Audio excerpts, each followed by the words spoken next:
Hello guys, स्वागत है एक बार फिर से आपके अपने यूट्यूब चैनल इम्फ्लुएंसर। मैं हूं आपका होस्ट एंड दोस्त आशीष कुमार। और आपको जैसे पता है काफ़ी दिनों से मेरा थोड़ा गला ख़राब हो रहा है, तो हम आज थोड़ी दवाइयाँ भी ले लेते हैं। तो हम डॉक्टर सुगन चंद जी के पास आए हैं ताकि थोड़ी दवाइयाँ भी ले लो, थोड़ी हम अपनी लाइफ को मोटिव कर सके, तो उनसे कुछ राय भी ले लेते हैं। तो एक तीर से आज दो निशाने हम करने वाले हैं। तो आज चलते हैं सुगन जी के पास और जानते हैं उनकी लाइफ स्ट्रगल के बारे में कि उनकी डॉक्टर बनने की जो स्ट्रगल लाइफ है वो कहाँ से शुरू हुई और कहाँ पर जाके उन्होंने ख़त्म की है। तो चलते हैं। तो आ चुके हैं डॉक्टर साहब के पास। तो सर सबसे पहले नमस्कार आपको। नमस्कार। तो सर मेरा तो गला ख़राब है सर, कुछ बताओ सर गले के बारे में। क्या है ना, वो कोल्ड ड्रिंक पी ली सर्दियों में तो गला ख़राब हो गया, तो उसके बारे में सर को राय दो पहले। जो गले के लिए सबसे बढ़िया तरीका तो एक ही है कि जब भी आप मौका पड़े गर्म पानी करें, हल्का नमक डालें, हल्का गुनगुना नमकीन पानी के गरारे करें। सर जहाँ तक हो सके मेडिसिन से बचें। जी जी।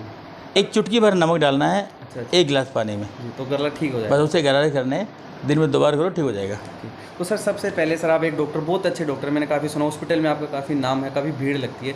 तो सर आपके जो डॉक्टर बनने का जो स्ट्रगल है सर, आपने वो कहाँ से स्टार्ट किया? देखो, मैं उस गांव से बिलोंग करता हूँ जिस गांव में बसें आज भी नहीं जाती है। कौन सा गाँव है सर आपका? बास गोवर्धन है, तहसील बानसूर में। और आज से 15 साल पहले जब मैं बानसूर आया तो लोग बोले, डॉक्टर साहब कहाँ से हो?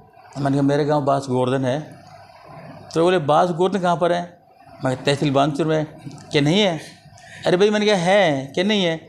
तो ये 2006 की बात है। 2006 तक लोग ये जानते नहीं थे कि बास गोवर्धन कोई एंटिटी है। तो मैं उस गांव से बिलोंग करता हूँ। अब मेरी माँ बीमार हुआ करती थी, मैं घर में अकेला था। मेरी छोटी 2 बहनें थी, बड़े भाई थे जो बाहर पढ़ते थे, अलवर पढ़ते थे। मेरे पापा ड्राइवर थे पेशे से, वो भी रहते थे। तो मम्मी को तकलीफ़ होती, हम भगते जाते नारायणपुर।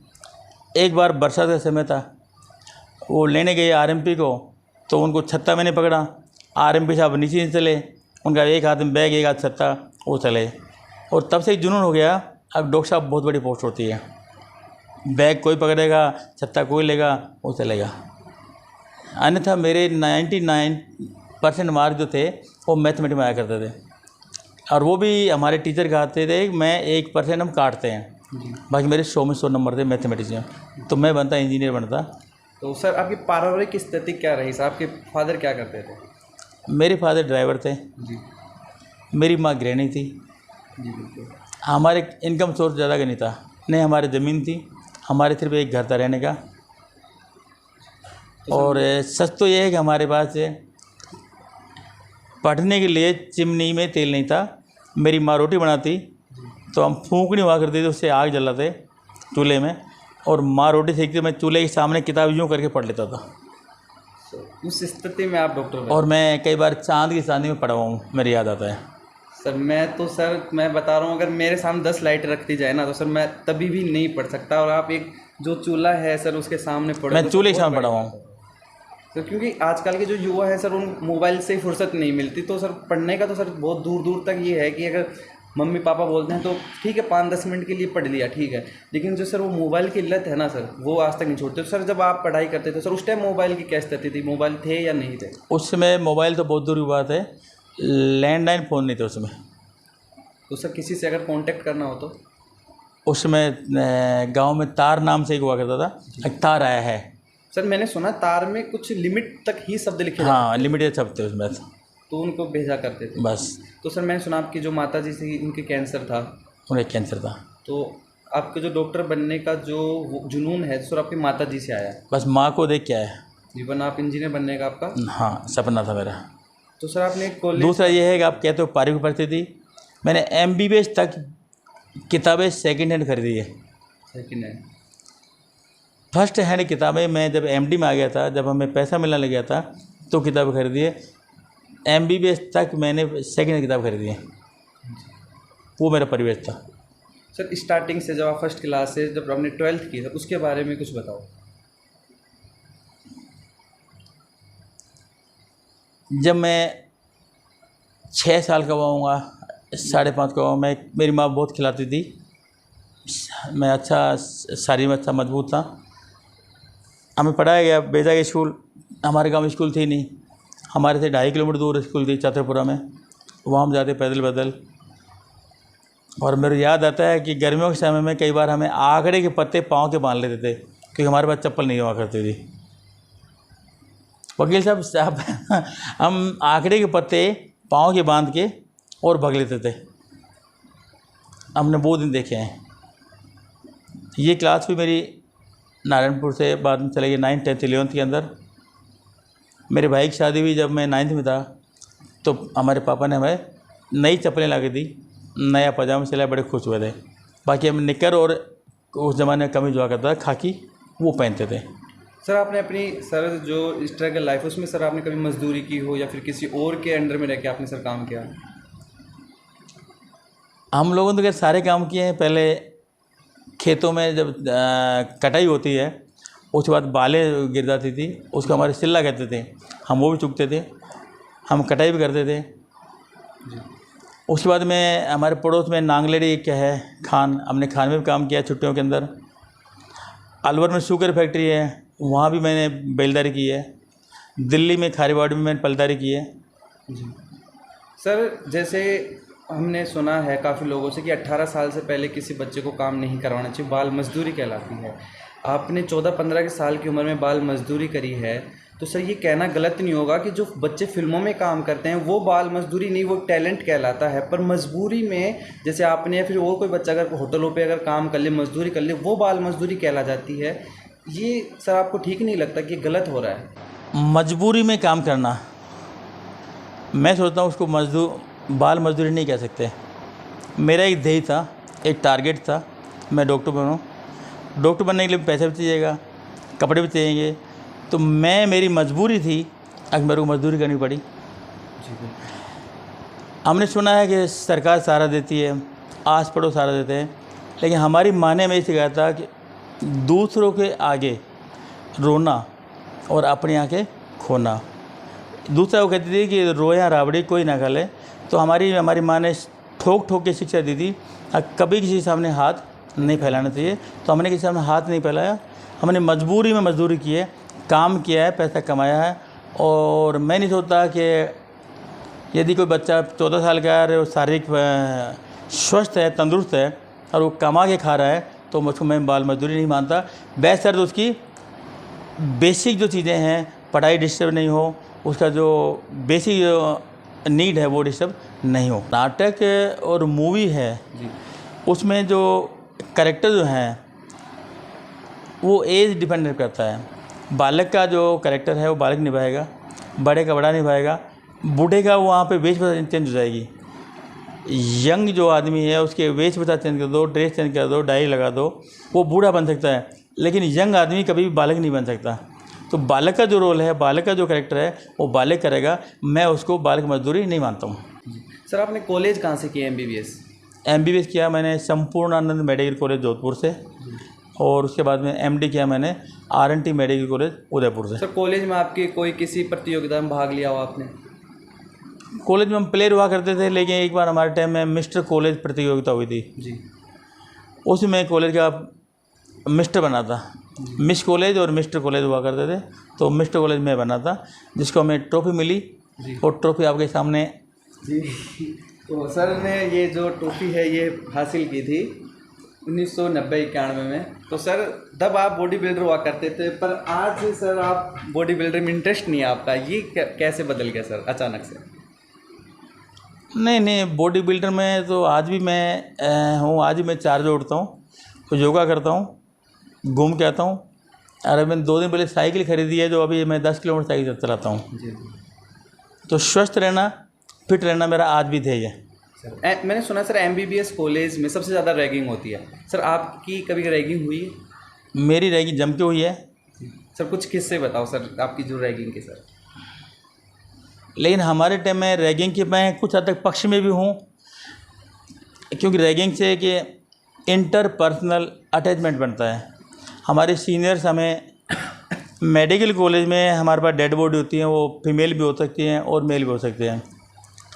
हम परिवेश से रहते हैं, ग्रामीण से, शहरी से। हम बहन भाई आपस में नंगे नहीं देख सकते।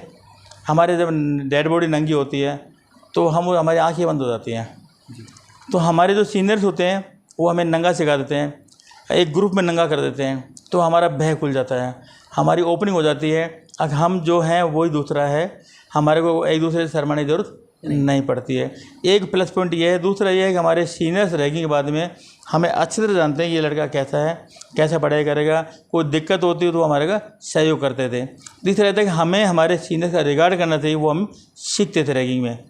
लेकिन क्या है कि 10% लोग हैं जो रैगिंग में अपना को बोझ मान लेते थे और जूनियर को परेशान करते थे, वो रैगिंग बुरी बात थी। सर रैगिंग में डिप्रेशन में आके सर कुछ स्टूडेंट्स सुसाइड कर लेते हैं। नहीं, सुसाइड में अकेला रैगिंग जिम्मेदार नहीं है जी। हमारे बैच में एक नाम याद नहीं रहा, लड़का था जो ही हमारे एनाटॉमी कक्ष के अंदर डेड बॉडी से कपड़ा हटाया, डेड बॉडी को देखा, देख तो लड़का बेहोश हो गिर गया, उसको घर भेज दिया हॉस्टल में। नेक्स्ट डे आया, जो ही कपड़ा हटाया गिर गया, और थर्ड डे आया तो फिर वो गिर गया, वो अल्टीमेट घर ही चला गया। तो ऐसे कई बार क्या होता है कि जब तक अच्छी क्लासिकल रैगिंग होती है ना, जिसमें फिजिकल टॉर्चर नहीं करते, तो उसको मैं रैगिंग नहीं कहता। लेकिन कई बार फिजिकल टॉर्चर करते हैं तो वो रैगिंग होती है, उसमें बच्चे डिप्रेशन में आ जाते हैं, वो कई बार सुसाइड कर लेते हैं, जहाँ मैन हैंडलिंग होती है। सर कॉलेज में सर आपके कोई अफेयर्स चले हो? नहीं चले सर, क्योंकि देखो सर, आज आईएएस को देख लो, इंजीनियर को देख लो, इंजीनियर के साथ, डॉक्टर के साथ, और आईएएस के साथ, तो सर आपने सर ऐसा क्यों नहीं किया? हमारे सीनियर कहते थे कि शुगन तो कितना ही पढ़ ले, हमारे यहाँ पे अटेम्प्ट लगता है। मेरे दिल में मैंने ठान रखा था, अगर मैं देखता हूँ अटेम्प्ट कैसे लगता है, तो हमारा ध्येय केवल एक था, पढ़ना पढ़ना पढ़ना। हमारे टाइम में शो का बैच था, एक अच्छा एग्ज़ाम रहा था JNK से, उसने सभी को फेल किया था, ओनली 36 पास हुए थे, उसमें से मैं पास हुआ था। तो हमारा केवल उद्देश्य एक था, पढ़ाई करना और गांव में जाके ये दिखाना कि मैं बाहर जाके भी पढ़ सकता हूँ, टॉपर रहा हूँ। जी। सर आपकी लव मैरिज, इसका मतलब लव मैरिज नहीं थी, आपकी अरेंज मैरिज थी? मेरी अरेंज मैरिज थी। तो किस उम्र में आपकी शादी हो गई थी? मेरी शादी 25 साल की हो गई थी। जी सर, बिल्कुल। सर आज जैसे रूस और यूक्रेन का सर युद्ध चल रहा है, वहाँ से 18,000 स्टूडेंट MBBS के जो इंडिया वापस आए हैं, तो सर मैं आपसे ये पूछना चाहता हूँ, आपने भी MBBS सर भारत से की है, राजस्थान से, तो सर मैं ये पूछना चाहता हूँ, जो 18,000 स्टूडेंट है, क्या उनको भारत में ऐसी कोई खासियत नहीं दिखी जो वो विदेश गए MBBS करने के लिए? भारत में सर ऐसी कोई कमी है या फिर कोई ऐसी फैसिलिटी नहीं है जो सर विदेश में मिल जाती है पर भारत में नहीं मिल पाती? नहीं, दो बातें हैं। एक तो जो लोग बाहर जा रहे हैं ना, वो क्वालिफाइड नहीं है, वो पैसे के बल पर डिग्री लेके आ रहे हैं। जी। दूसरा ये है कि इंडिया की जो डिग्रियां हैं प्राइवेट कॉलेज में, वो बहुत महंगी हैं, वो नियर अबाउट 1 करोड़ के आसपास लग जाता है। बाहर जो तो काम 30 लाख में हो रहा है, वो यहाँ पे 1 करोड़ में होता है। हर आदमी 1 करोड़ रुपए अफोर्ड नहीं कर सकता, जी। और वो 1 करोड़ में यहाँ 2 नंबर का पैसा चाहिए 50%, तो क्योंकि जिसको डोनेशन कहते हैं, किसी को ऑफ द रिकॉर्ड पैसा लेते हैं, वो हमारे यहाँ पे देने में असक्षम लोग होते हैं, इसलिए उनको बाहर जाना पड़ता है। सर तो आगे ऐसा कुछ हो कि जो 18,000 स्टूडेंट है, ऐसे ही कुछ स्टूडेंट, आगामी स्टूडेंट जो सर भारत में MBBS कर सके, सरकार को ऐसा क्या कदम उठाना चाहिए? नहीं, सरकार को फीस तय करनी चाहिए, जी। प्रत्येक कॉलेज की फ़ीस तय करनी चाहिए कि इससे ज़्यादा नहीं, और वो पैसा एक ही नंबर होना चाहिए। प्राइवेट कॉलेज हो, सरकारी कॉलेज हो, सभी का एंट्रेंस एग्ज़ाम होना चाहिए, बिना एग्ज़ाम के कोई सीट नहीं होनी चाहिए। हमारे यहाँ पे NRA कोटा से सीटें हैं। NRA सपोज मैं हूँ, मेरा फ्रेंड हो, आपका बच्चा मेरे कोटे से एडमिशन ले रहा है, चाहे वो पास हो गया हो क्या हो, और आपसे बच्चे से अच्छा इंटेलिजेंट लड़का वो रह जाएगा, तो ये NRA कोटा खत्म होना चाहिए, और एंट्रेंस एग्ज़ाम बेस पे ही एंट्री होना चाहिए, फिक्स बेस फीस पे। सर आप वर्तमान में हमारे कोटपुतली के जो सबसे बड़ा हॉस्पिटल BDM हॉस्पिटल में कार्यरत हैं, सर सरकार जो गहलोत सरकार है वर्तमान में राजस्थान में, सर उसको कोई ऐसे कार्य, ऐसी कोई सुविधा है जो हॉस्पिटल में उन्होंने दी हो और वो बिल्कुल ही मतलब ऐसा हो कि ये पहले सुविधा नहीं थी, अब हो गई, तो ये बहुत अच्छी बात हुई, मरीजों को इससे राहत मिली हो? देखो, जब मैं बानसूर था तब भी ये मुख्यमंत्री निःशुल्क दवा योजना और मुख्यमंत्री निःशुल्क जांच योजना, 2 योजना चालू हुई थी, और दोनों से ही आम जन को बहुत फ़ायदा हुआ है, गरीबों का कल्याण हुआ है। इसके लिए मैं गहलोत जी का बहुत बहुत धन्यवाद अदा करता हूँ। सर और अभी गहलोत जी ने जो पहले आईपीडी भर्ती के लिए 20 रुपये और आउटडोर के लिए 10 रुपये लेते थे, वो भी बंद कर दिया। उसके लिए भी बहुत बहुत धन्यवाद देता हूँ। आगे सर ऐसे कुछ और सर सुविधाएं आप जो आशा करते हैं सरकार से, जो सर वो हो सके तो? नहीं, कोटपुतली एक ऐसा सेंटर है जहाँ पे एमआरआई और सीटी स्कैन होना बहुत ज़रूरी है, और 24 आवर ऑर्थोपेडिक सर्जन बैठना बहुत ज़रूरी है ट्रॉमा सेंटर के अंदर। ये चीज़ें यदि हो जाती हैं तो पब्लिक को बहुत फ़ायदा होगा।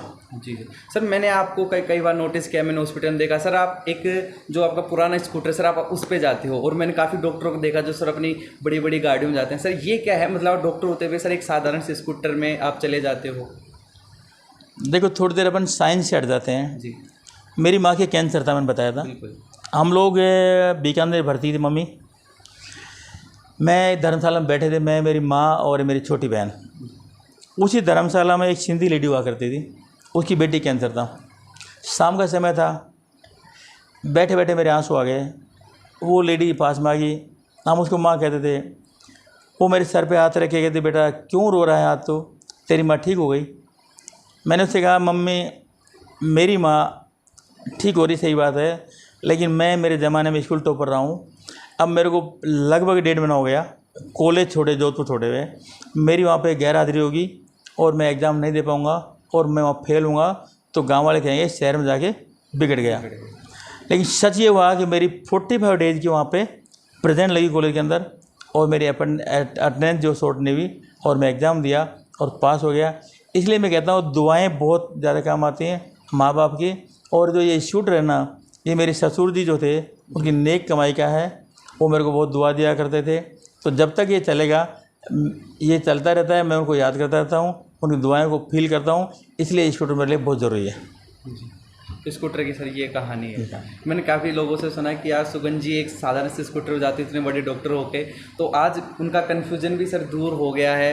तो गाइस आपने आज सुन लिया है वो स्कूटर की क्या कहानी है। तो फिर से ये कन्फ्यूजन अपने दिल से निकाल देना कि इतने बड़े डॉक्टर होके कि स्कूटर पे घूम रहे हैं, वो पैसों की बचत नहीं कर रहे हैं, वो अपने जो ससुर जी उनकी इज्जत के लिए वो उनकी यादों को समेट के रखना चाहते हैं। इस वजह सर हमारे दर्शकों को अगर आप कुछ लाइफ के बारे में कुछ बताना चाहें।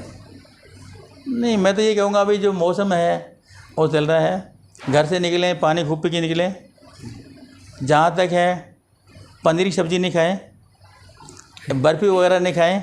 तो शादियों का माहौल चल रहा है, और सर बर्फिया अगर पनीर ना हो तो सर फिर स्वाद नहीं आता। मैंने शादियों में देखा है लोग पनीर खाते हैं और दूसरे दिन हमारे पास उल्टी दस्त करके आते हैं। तो कम से कम पनीर को अवॉइड करें